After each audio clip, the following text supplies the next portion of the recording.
Congressman Takano. Thank you, Chairwoman Maloney, for convening this historic hearing, and Acting Ranking Member Jody Hayes for the opportunity to address the committee. I'm Congressman Takano, Mark Takano, and I represent California's 41st District. I also serve as one of the 7 co-chairs for the Congressional LGBT Equality Caucus. The caucus is comprised of 169 members, LGBT people and allies who all share one basic value: the belief that everyone deserves to be treated with dignity and respect, regardless of their sexual orientation and gender identity. And I do want to address a couple of things that the acting ranking member sort of claimed in his opening statement. He talked a lot about the ability to express one's religious beliefs in the public square, and I have no problem with that. We have a robust tradition of that in our country, and our country was founded by people coming from Europe who were suppressed and weren't able to do that and were punished.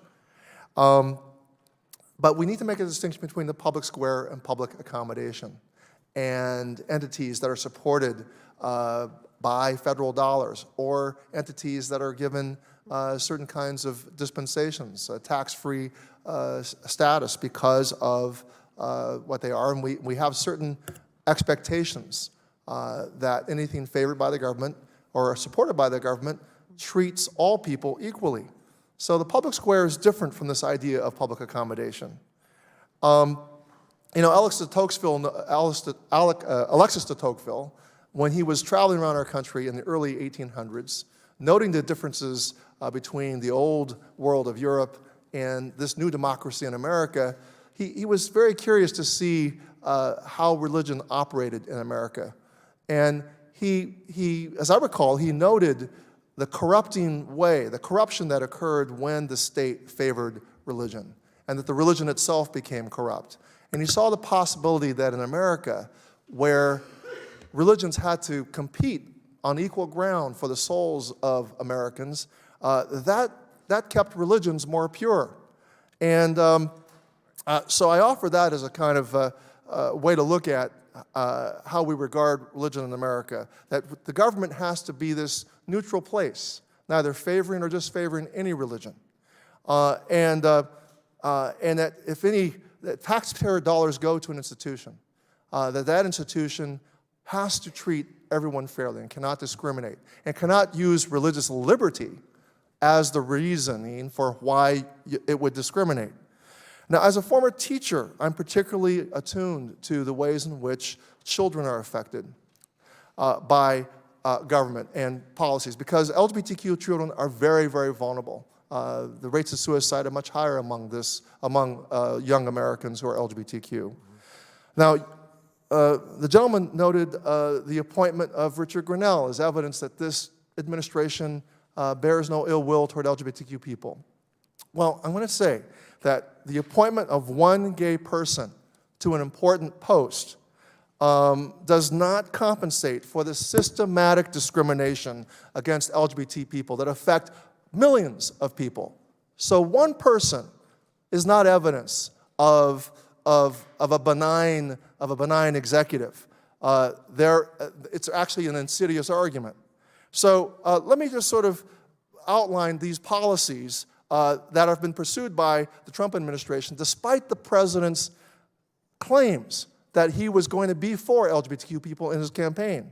In the spring of 2019, the Housing and Urban Development Department proposed changes, HUD, proposed changes to the Equal Access Rule, which would allow shelters to explicitly discriminate against transgender people. They want to make it harder for LGBTQ people who suffer from high rates of homelessness to put a roof over their heads. This is an example of a systematic discrimination against LGBTQ people through policy.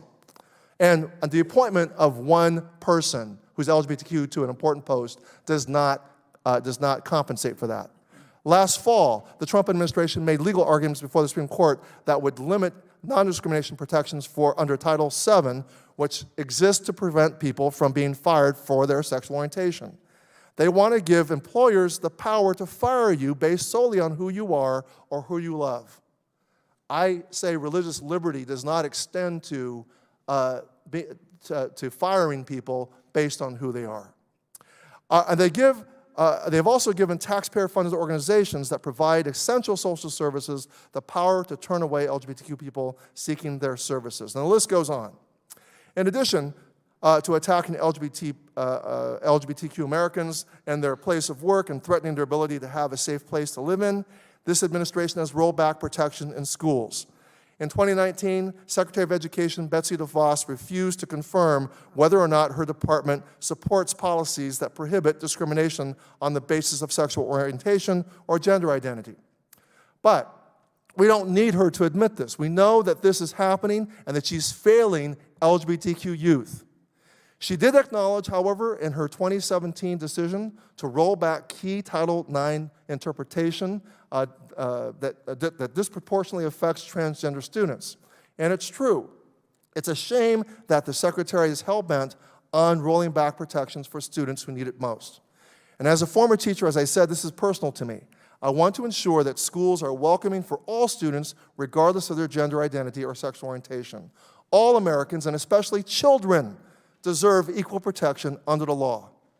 I also have the honor of serving as chairman of the House Committee on Veterans Affairs, and have witnessed how this president and his administration are disrespecting the service of brave Americans who step up to serve our country by instituting a trans military ban. Banning transgender people from serving is an affront to American ideals of fairness and justice, and it undermines our national security. This administration will go to extremes to make discriminatory policies the law of the land in the United States, but this won't happen on our watch. The Equality Caucus will not sit back as the Trump administration continues to dismantle crucial non-discrimination protections to the detriment of vulnerable members of the LGBT community.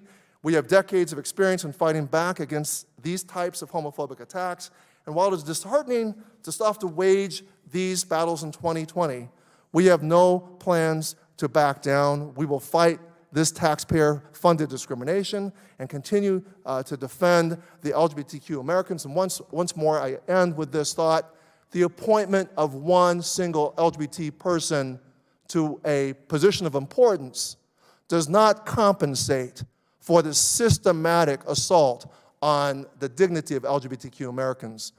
Thank you, and I yield back. Thank you, Representative Kelly.